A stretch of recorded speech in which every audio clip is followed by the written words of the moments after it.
Hey. Yes. Right. Hello. Reinis, tell me, I asked Gleb earlier, I said, like, what's the magic? Like, how do you sell the stuff to the people? And he said, like, oh, there is no magic and anything. But now I can see you got 9 hacks for your e-commerce UPLIFT in 2020. So there is magic. It's just 9 steps and you're done, right? Why 9? No, there is no magic, actually. Sorry. Isn't it? Yeah, sorry. Okay, but why 9 steps? These are just some of the things we want to share that we think people can actually use next day going into work, office, to actually make their businesses more successful and to sell more. Hopefully that's going to happen. We can hopefully tell something new for people that they can use. Okay, I'm sure there's going to be a lot of peers listening to this, and the stage is yours. Thank you. I need my friend, Glebs. Hello, let's invite Glebs again. He's coming. Yes, I'm here again. Maybe sorry for it, maybe not. But today we're going to speak about us. Oh, it looks like some wrong picture, but I actually meant not us, me and Reinis, but e-commerce merchants out there in the Baltics.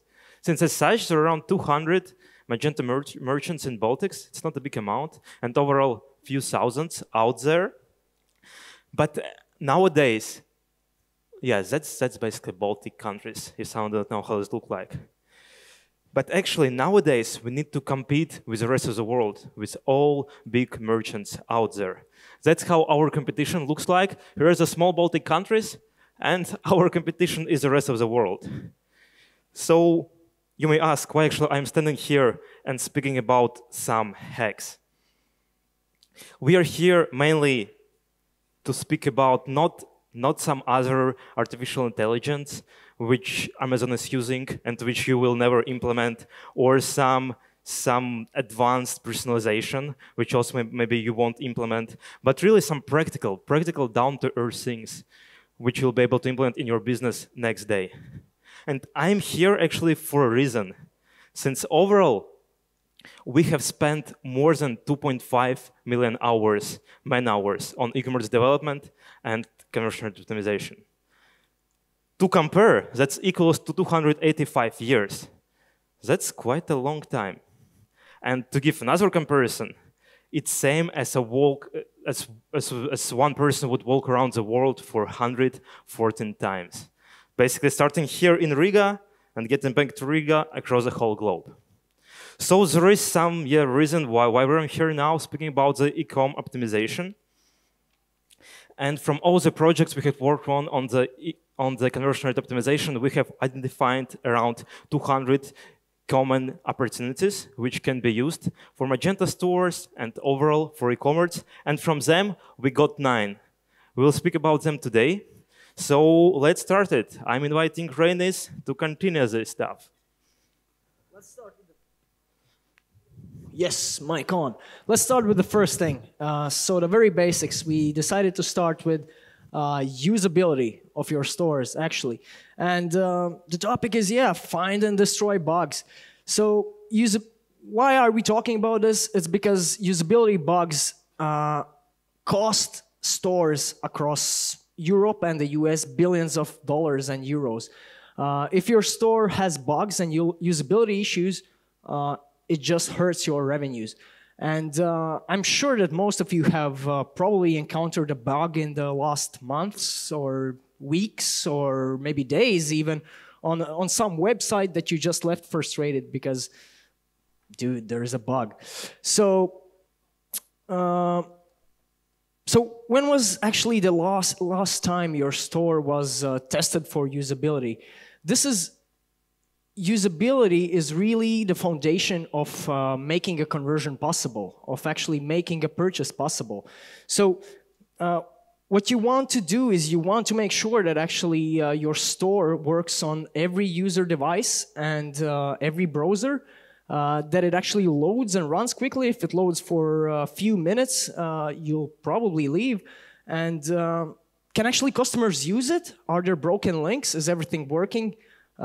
and can they read it? There are many examples of stores out there that they have great copy, great descriptions of their products, but it's sometimes in such a small font and such poorly used colors with the background, and you can't actually read it. And all that marketing stuff above, all the great texts, they are just worthless in that way. So, so what we can actually do to lose less money due to usability bugs, I'll share a few tips what you can use tomorrow. The answer is actually pretty simple. Find all the bugs and get rid of them as quickly as possible. There are a few ways how to do it. First, the data can give you good tips on where are usability issues and bugs. If you have even the basic Google Analytics, for example, tracking with basic page view tracking and transactions tracking, you can use this data to actually dig into different user technical segments and find where there could be some problems. So here you can see an example of just a breakdown of device categories and browsers, and you can evaluate the kind of the performance of, for example, the e-commerce conversion rate, and understand also how big is this traffic or how many users are influenced by it. And you want to segment the data, the technical data and the performance by devices, by operating systems, by browsers, by browser versions, perhaps also screen resolutions, because you want to figure out what kind of iPhone is used. Probably, by the way, is anybody using iPhone 5 or lower, or the equivalent of Android? Okay, 2 people. Yeah, so that's actually a problem for a lot of businesses, because you as a decision maker or as a tester, you have a much newer device than your customer, and you can't really see what your customers see. So yeah, and you want to look for oddities, for weird stuff in the data, for something that is below or above averages, and you want to single them out. And if you find a certain device segment or device and browser combination segment that has weird data, you would want to also look at the funnel, how this specific technical segment performs in the funnel. Yeah, and in this example, you can actually see we found actually a big bug on Safari in a browser. So this is the browser which opens you when you go from from Facebook app, for example, or Twitter, and it's frequently very buggy. And in this case, we actually had a menu not working, so you couldn't even navigate on the mobile menu. And when you find this and you solve it, it actually gives a lot of revenue back. And when you know, when you have information from the data, you have good idea where the problems are and what devices the problems are. You need to figure out what are the problems actually. Are there some bugs? Are there usability problems? Are there UX problems? Maybe there's a rendering of the page problem. So you want to actually test the website with the actual with the actual devices that users use. And of course, we can't have all the possible physical devices in our offices just laying around for QA purposes. So thankfully, there are such tools as BrowserStack and AWS Device Farm. You can use these services to actually connect to real devices and test your stores and find the bugs and find out what's going on. This is actually the example where you can't really read the text there. It's such a small font and poor color usage. Next thing is you want to detect the bugs as soon as possible on any usability issues. In a perfect world scenario, there wouldn't be anything that gets to production environment, and all the bugs and usability issues would be found during the testing QA stage in development, so on staging development environments. So you really want to have a process in place, a proper process of testing and QA before releasing something to production, because it costs much more money when the bugs get to production, but that's reality. It sometimes happens. Another aspect is actually that you would think that when people encounter bugs, they would report them to customer service.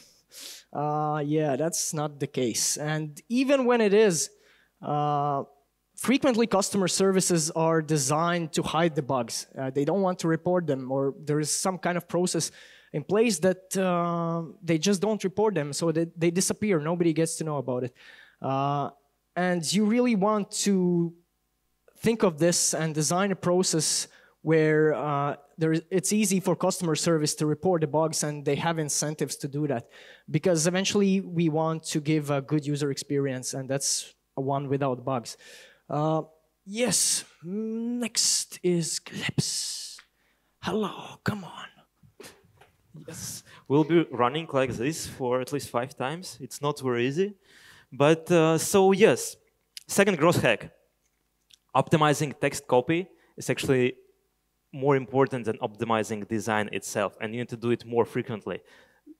Once every week is the best. I'll ask the same question Reinis was asking, how actually frequently you're optimizing text copy on your websites. I personally can't remember when was the last time copy revised on Scandiweb.com, as an example. But actually, that's the copy that has the biggest influence on conversions for most of the stores. In fact, less than half of e-commerce merchants, around 46%, they optimize text copy. But same time, some merchants are able to get huge increases, up to 400%, for example, for click-through rates from homepage banners after they optimize the value propositions there. So what to do with the copy on your store? Since the less known your company is, the better your value proposition should be. If you're not top brand, everyone knows, you need to really invest in the value proposition. First of all, first hack related to copy. Do not delegate it to juniors and interns. It's often like that, but it's not easy to write a good copy. It's really not easy. Best copy actually coming from the business owners themselves, and then later on, you just pass them to the copywriter to revise it. And who better knows the business than the business owner? Secondly, most of the stores actually forget about the value proposition at all. When new people arrive on your store, they need to learn what products you are selling and how you're better than the competition. And especially if your brand is not famous. So here's a great example from the Roca. They're actually selling some technical products for eyewear, for sportsmen. And their copy is very simple. We don't sleep. For me as a sport guy, it makes very much sense. It's very easy, short, but so strong. Here's another example. Innovative mattress startup from US is using what they're telling on their landing pages, what award-winning comfort feels like. It's short, clear, and very persuasive. I'm curious to click it through, so most probably I'll click on the button. Thirdly, you need to make sure that actually copy is being used not only on the main home pages, but also on the category pages, as an example, since that's the page where users fall in love with the product itself. Here's an example of famous brands that are using almost no sales copy on the category page, but it would look much more better if there's just some copy added. So it's motivating me so much to learn more about the product and go to the product page itself. And our next hack related to the product copy as such is related to the product page. So it's a must to provide short product descriptions. And so many merchants forgot about it. The short description is just capturing the essence of your product, and user really do not need it, do not need to read it. They just scan through it. These are the questions, what you need to answer for the short description. It's just a must. Answer for whom is the product, what will it do, and why is it better than others. Here's one famous shaving brand from States. They split structure into 3 groups, and it works very well. So they have very short line explaining for whom is the product, then bullet points describing what will it do, and then visual representation on why it's better than the competition. Going further, that's not so great example. So they're selling tech product, but still it's not easy to scan. It's just a bunch of text, and it's not easy to understand. And it leads us to the second, one of the last points for copy optimization, that for the long product descriptions, you need to answer on any possible question user may have. And you shouldn't forget about long product description, same as short description. That's the same example I was just looking, and we just compare it with same Amazon. That same product Amazon is selling, what they're doing, they're having a mix of highlight visuals plus text descriptions and showing the products in action. In that way, they're able to answer on more than 800 questions users have only on one page. Lastly, everyone knows that mobile is rocking now, but we also shouldn't forget about it when we are writing. Everyone knows it, and also everyone forgets about it. So just write copy with mobile in mind. So just an example how copy can be easy to break on mobile. Reinis, welcome. Ooh. Let's talk about images. Images sell products. When was the last time you bought something online without, like a physical product, without seeing how it looks? Probably never, right? That never happens. You always want to see how it looks. So, and the product page actually is the place where you need to persuade people that your product is the right product for them. And images is one of the core aspects that actually make this decision-making process. And you want to you want to see the image, you want to know the name, the price, etc. So these are the core principles that you want to have. Just quickly look at these product pages. Are you convinced that these are the products for you? Probably not.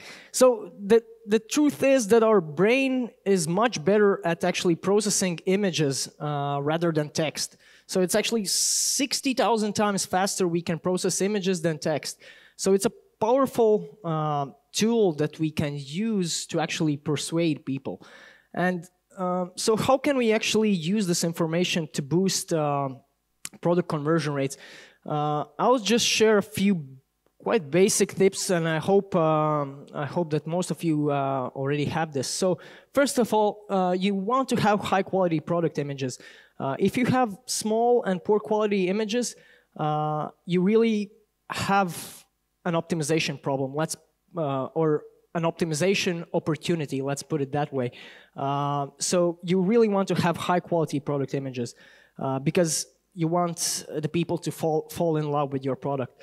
Secondly, when you go to a physical store, people usually want to hold the product, to touch it, to try it on maybe to even smell it. Unfortunately, that's not possible in online world. So you have to kind of compensate it with the great imagery, and also you want to make people able to zoom in on the product and see the details. I've seen a lot of cases where the zoom functionality on mobile is not working or not enabled. Well, it's quite easy to do, and I would definitely suggest it. Thirdly, you want to include alternative images of your product. You want to show all of the possible angles of the product so that people really know how it looks and they can fall in love with it. Secondly, context. Fourthly, context really matters. When you buy something, it's not enough to just see the product somewhere, just on a white background. You want to see and feel how it will feel when you actually have the product, how good it is to have the product. So you want to show the context. In this example, it's shoes. So you want to know how these shoes actually look when somebody is wearing them. But it can be applied to almost any product. For example, if you're buying a chainsaw, you would want to include a photo of how you're actually cutting the trees. So yeah, that's just a tip of really have good product images and the global kind of vision of pages, because imagery also is crucial, and it's for making the first impression, and first impression is very important. Yep. Let's go. Oh, we are running again. Social proof. Social proof is a must. It sounds familiar, right? Since everybody nowadays knows that you need to use social proof, you need to use reviews. And what was the last time when you personally were buying products online without reading the review? I personally use reviews a lot. Even when I'm in the physical store, you seek for the feedback. You just ask someone a question about the product. You probably do it too. And in fact, 90% of shoppers they read only review before make a purchase, if reviews are available. So it brings us to the first thing, first very small gross hack, what you just need to use in relation to the social proof. Ensure at least 90% of your products have these reviews. It's very simple. Since cases like this, they're so frequent, there is this review functionality right here, but no reviews available.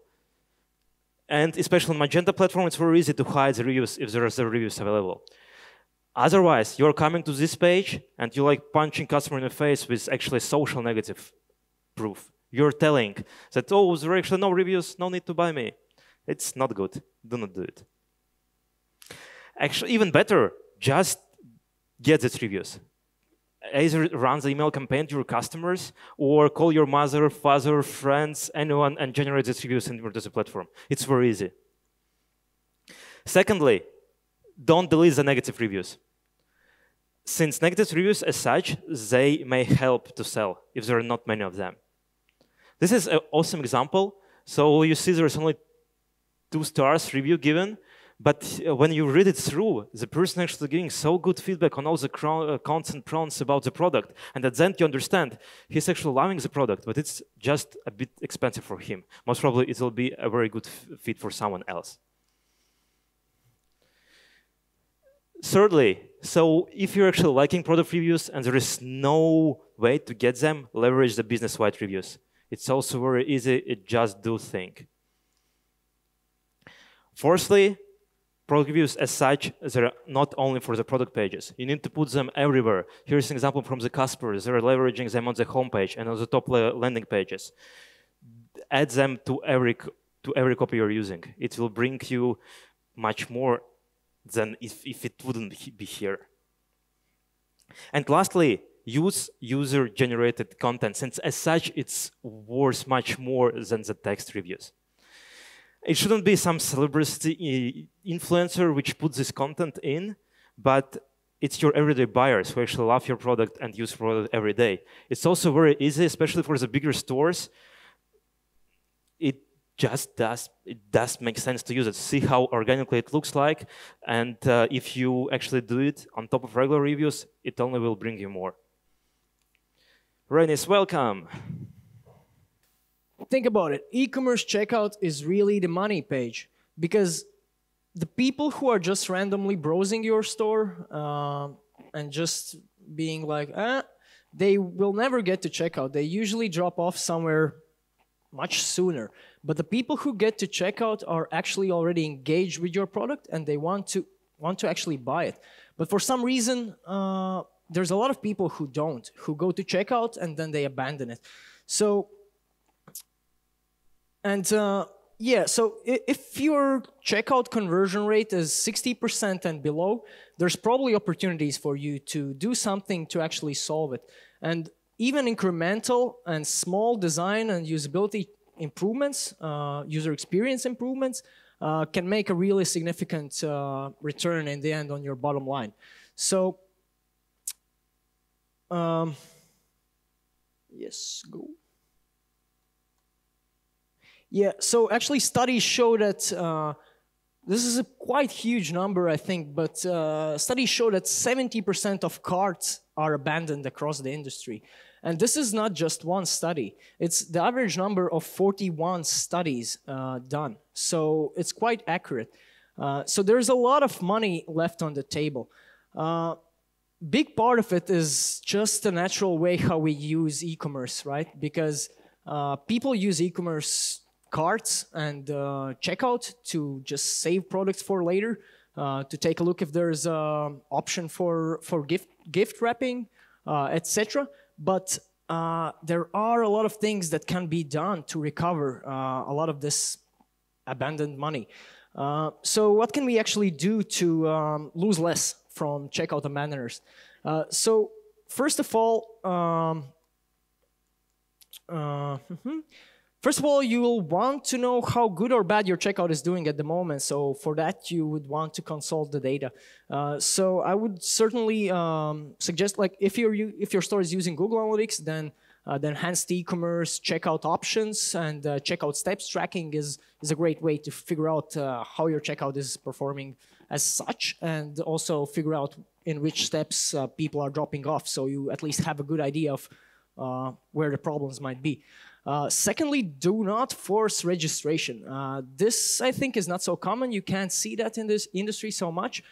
Just still wanted to say it. Do not force registration. It's a conversion killer.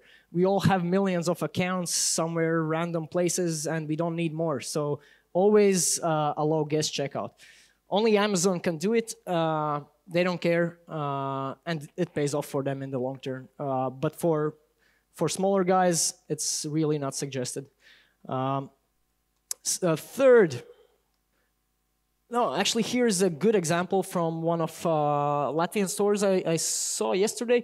You always want to you would prefer to have people create an account and register. In that way, you kind of increase the probability that these people will come back. You have the opportunity maybe to send some marketing, etc. So you always need to allow guest checkout, but you can deprioritize it. And as you can see here, like actually the last button is to buy without registering, so as a guest user, but creating an account, signing in, is much higher in the visual hierarchy. And nowadays also with social logins, it's super easy. It's 2 clicks to create an account. So this is a good way to do it. This as well, and close your checkout once users get to checkout. You really want as least amount of distractions possible, and you don't want to make it easy to navigate away from checkout. Eventually it's the page where you want them to focus on completing the purchase. So you remove the headers, remove the search bars, remove the menus. You also don't need the full footer. There's too many links there, but you still want to provide all the information that is necessary, that could be necessary for a customer to complete the purchase, such as shipping and delivery information, returns policy, customer service contacts. So that's what you should do. Avoid unexpected costs. This is a real, people hate unexpected costs. And so you can see actually by the same research, the extra cost is one of the main reasons why people, extra costs and unpredicted costs are one of the main reasons why people abandon checkouts and carts. So you really want to inform them about any shipping costs that they will have. You can do that in cart. If they have a lot of choices, you can tell that it's going to be calculated in the shipping, in the checkout step. So they know already that there's going to be something. It's not unexpected. And also about VAT, yeah, always try to have it in the product prices, so it's not some mysterious cost that appears only in checkout, and people will usually just leave. Have the most popular payment methods. This is yeah, actually paying with credit card in Latvia can be a pain in the ass, right? Because sometimes they ask you to log into your bank account. That's very hard. And now, of course, since this summer, Apple Pay is available in Latvia, and I'm not sure about Estonia and Lithuania, probably is there as well. So you want to give the users the option to just use their favorite payment method. And optimize mobile keywords. This can be a big frustration, but it's quite easy to do and to implement. It's just one code line. So, and like, how am I going to type my telephone number with the letters? It's just so frustrating. And it's you can see you should use the mobile input types for keyboards on text fields, email fields, telephone numbers, passwords. And you can take a look more at that site. It's mobileinputtypes.com. It's very well explained. Yes. Thank you, Reinis. Don't undervalue the emails. For me personally, it's very hard to speak on the topic. Since I delete so many emails daily, I believe some 20, 50 emails are just swiped left or right, what's an iPhone, and being deleted. But still, it's also very hard to abandon it for the purpose of the email marketing. Since data tell us that around 30% of total sales as such can be contributed to the email marketing. Hence, we can't miss it. First easy hack to collect is to collect the email addresses on the first step of the checkout. It's very obvious, and actually Magento is built out of the box that they provided in the default checkout. Later, you just use it for the abandoned cart email campaigns. Very easy. What's most important, there are third parties as Klaviyo and Rejoiner. You just connect them to same Magento and have all these events coming out of the box. And yes, it is GDPR friendly. When person will just enter the email, it will pass to Klaviyo, and then follow-up will be sent to him. And we go to the second related hack, is basically send this follow-up email as soon as possible. Otherwise, if they complete the checkout somewhere else, game is over. You are basically a loser. You lost the client. How many companies, I think, do it? Most probably all of them. Since we all work with e-commerce, it kind of seems obvious. But data tells us that only 14.7% productively use the abandoned cart emails. That's the Listrak research. They basically were shopping on the 1,000 of top e-commerce merchants out there and checking when they get the abandoned cart email, and only they were getting it for 14.7%. At the same time, some merchants are able to get up to 500% ROI on abandoned cart emails. So there is a huge opportunity. And lastly, in relation to overall email marketing, don't be afraid to send emails too often. For sure, you need to find the balance to reach your customers in the right moment when they're waiting for it, but Omnisend research actually tells us that 2-4 emails per month is a good amount to send. So just do it, just send emails. It's very easy, and find the right timing for your campaigns. We go next, number 7, only 2 left. Reinis, welcome. Of urgency and scarcity. Oh, the fear of missing out, right? We always want something what we can't seem to have. Here's a good image, right? That lifestyle. Wanted, but it's out of stock. The truth is that a lot of our behaviors and decisions, or most of them, are actually controlled by our subconsciousness. So by our subconscious mind, by our psychology, just as a result of our evolution. Well, thanks to decades of psychological research and books like these, marketers know this, right? And they always want to exploit the weaknesses in human psychology. And so you want to know the biases so you can use them. And scarcity is... So there is this 6 principles of influence for persuasion, and scarcity is a particularly often used principle in marketing. And let's just see.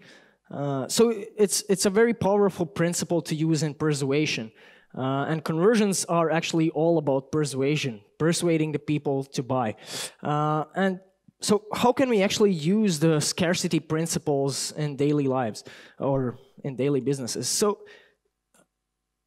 generally, there are 2 types of scarcity that we can use. It's the quantity-based scarcity, like only 2 places left on the plane, or time-based scarcity, like the offer ends today.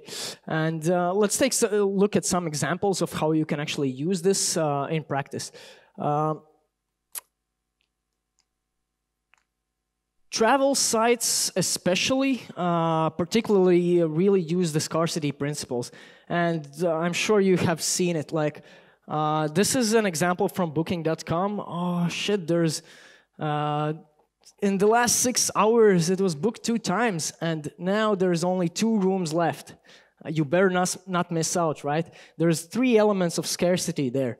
And you know that it's effective if booking.com has it. They run thousands of A/B tests each year, and so it brings them more money, so it's effective. So they use it. But okay, how can we, let's look at examples, some examples in e-commerce, how you can work. So first, you want to inform users when a product is low on stock.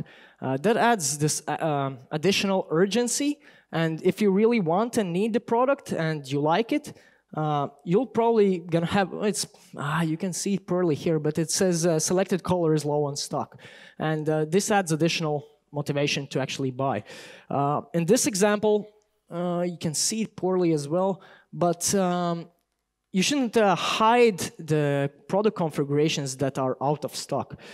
In this case, that's a sale product, and you can see that only the double XL is available and the slim fit, and there's only one left. In my case, I'm size something M or something, so I already missed out on this particular color. So I'm quite sad, but I would have like a intention to buy the next one if it's available color, because I know it runs out. But if I'm double XL, I'm slim, it's my type, and there's only one left, I'll be really motivated to buy it. Oops, what happened? Wrong button? Yes, good. And then there's limited time offers. Everyone has seen it. I received such email yesterday. So the offer ends tomorrow. Get this product, get this great deal only in the next 48 hours. Yeah, so these are limited time offers and they work. They are effective. So if you haven't used them, test it. And the countdown timers, these are terrifying. I don't even know why they are there, but it always terrifies me. There's some timer that is counting down, so what happens when the time is up? So you really want to hurry. You don't want it to end. So this can also be very effective.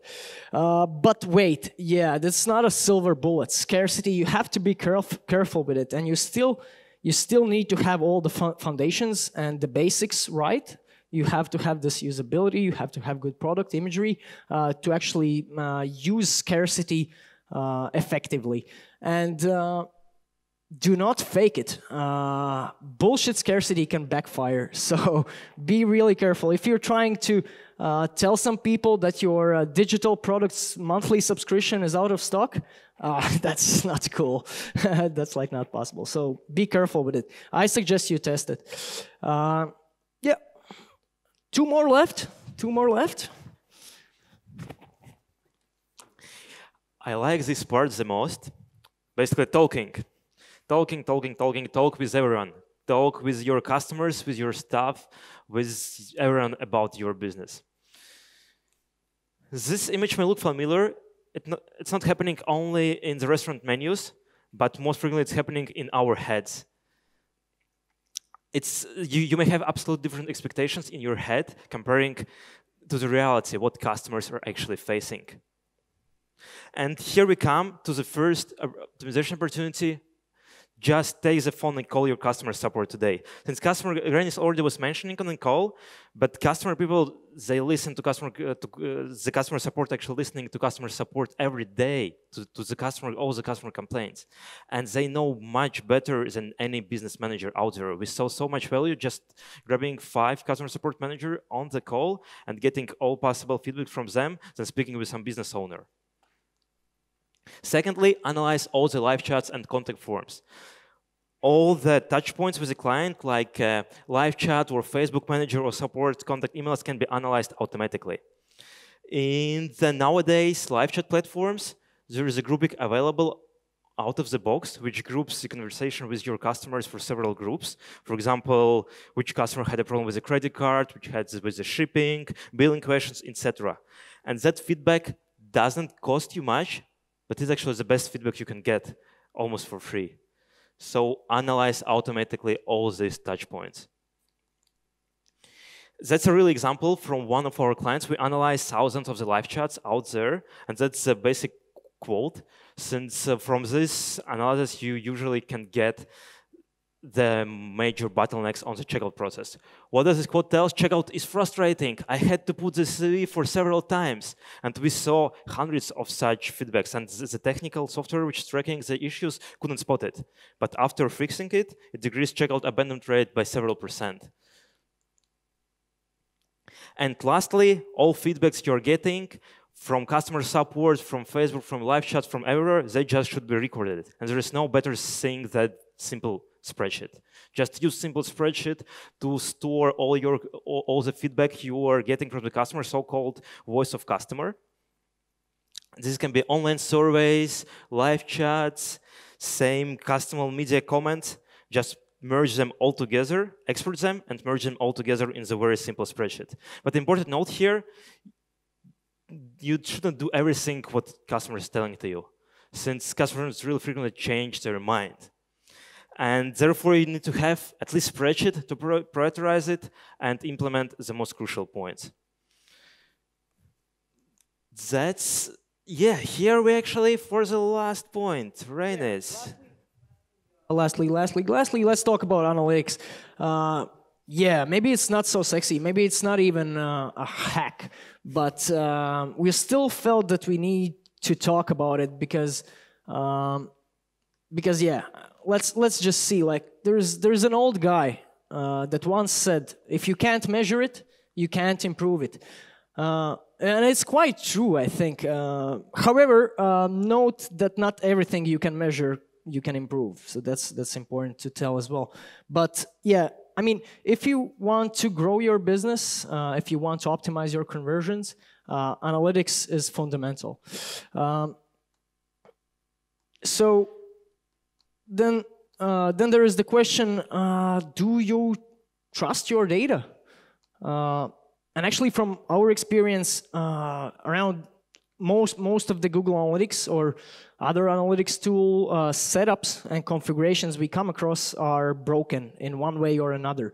And it's quite problematic when there are people that make business decisions based on inaccurate data. And quite frequently, they don't even know about it, that it's not accurate. So that's kind of a problem. Next problem, are you struggling to actually make the data you have actionable, to get actionable insights from the data? Yeah, a lot of people do that, and it's certainly not easy to do that. But the truth is that there is a ton of insights in your Google Analytics or your analytics platform, and the main trick is to actually know what questions to ask to the data and where to look for the answers. And so how can we actually use analytics to grow sales and yeah, to grow our businesses? Probably there are tons of ways, and we don't have the time to go through everything. We would need a couple of weeks probably. But I just wanted to tell about 3 fundamental things that I think might be useful. So first of all, you really want to make sure that you can trust the data. So you want to audit your setups. You want to know how your data is being collected, and you want to know if you can trust it. If you find issues, you can fix them, and at least you can account for them for historic data analysis and fix them for, you'll have correct data tracking for the future data. And you can even try to fix historic data as well if you know what problems there are. Next, you want to understand what are the tracking gaps you have. Are there anything that is there any question that you can't answer with the current data setup you have? Once you know this, you can set it up, right, to track it. And this is a core thing I would suggest to do, and do it frequently, because there's a lot of ways how you can go wrong in the tracking setup. So it's certainly not very straightforward. The next suggestion I have is to actually visualize the data. It's so much easier to get insights from data when it's visualized.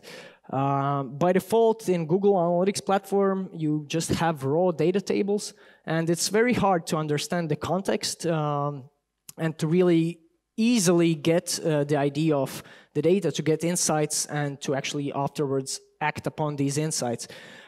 So for us, we usually use Google Data Studio, since we use mostly Google's products, and it's so much easier to get the insights from there. Additionally, you can link all the data sources you need. You can link Google Analytics, Google Search Console, Google Ads. You can link all the other things as well. You can link your Magento backend to it. Customer data, that is a bit tricky, but you can still do it. And it's much better for drawing insights from the data for growing sales. And lastly, you want to find the money leaks in your sales funnel. If you are an e-commerce store, I believe it's a must that you have an enhanced e-commerce tracking implemented because you want to know how the people actually go through your website. And obviously, also it's not very effective to look at averages, like about what all people did on average, because the behaviors are very different based on just simply the fact on what device you are on. Are you on mobile or are you on desktop? Because the experience is totally different. So what you want to get real insights that can help you earn more is to actually evaluate the funnel going deeper into the segments. So this example, it's evaluating the segment of mobile sessions coming from your Google Ads. And so you can specifically see where you have problems and where you have opportunity areas that you know, for example, okay, I need to work on my product pages, or I know that for this traffic, checkout doesn't seem to work. Yeah, those were my 3 main things, and yes, just... Yes. Reinis, yes, stop. Please stop speaking. And you guys and girls, please stop listening to us. That sounds funny, right? But as such, thousands of growth hacks are available out there and thousands of case studies are available. But it all doesn't matter. Unfortunately, it doesn't matter unless you implement at least one change. If you have heard something useful from this presentation for your own business or your clients, no need to look for something else. Just implement this one thing, since at the end, it's its only change that brings some results. It will bring you much more value than listening to all this kind of presentation. Thank you, guys. That's it from us.